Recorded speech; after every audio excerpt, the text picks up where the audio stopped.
ಅದನ್ನ ನಾನು ಹೇಳದಲ್ಲ ಈಗ 2.5 ತಿಂಗಳ ತನಕ ಎಲೆಕ್ಷನ್ ಪ್ರೋಸೆಸ್ ನಡೀತಾ ಇರ್ತದೆ. ಇದರಿಂದ ನಮ್ಮ ಡೆವಲಪ್ಮೆಂಟ್ ವರ್ಕ್ ಎಲ್ಲ ನಿಂತು ಹೋಗ್ತವೆ. ನಿಯರ್ಲಿ 1/3 ಬಜೆಟ್ ನಮ್ಮ ರಾಜ್ಯದ್ದು ಎಲ್ಲ ದೇಶದ್ದು ಎಲ್ಲ ನಿಂತು ಹೋಗ್ತದೆ.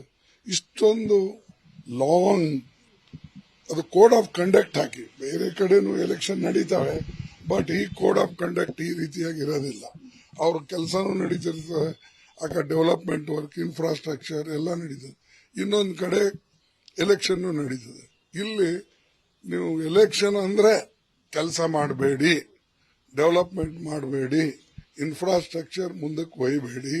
ಈಗ ಎಷ್ಟೋ ಸಲ ಮಕ್ಕಳಿಗೆ ಹಾಸ್ಟೆಲ್ದು ದುಡ್ಡು ಸಿಗೋದಿಲ್ಲ, ಸ್ಕಾಲರ್ಶಿಪ್ ಸಿಗೋದಿಲ್ಲ, ಅಂಗನವಾಡಿ ಟೀಚರ್ಸ್ಗಳಿಗೆ ಕೆಲವು ಕಡೆ ಕಾಂಟ್ರಾಕ್ಟ್ ಲೇಬರ್ಸ್ ಇರ್ತಾರೆ, ಅವ್ರಿಗೆ ದುಡ್ಡು ಸಿಗೋದಿಲ್ಲ. ಇವೆಲ್ಲ ಭಾಳ ಡಿಫಿಕಲ್ಟಿ ಇರ್ತವೆ.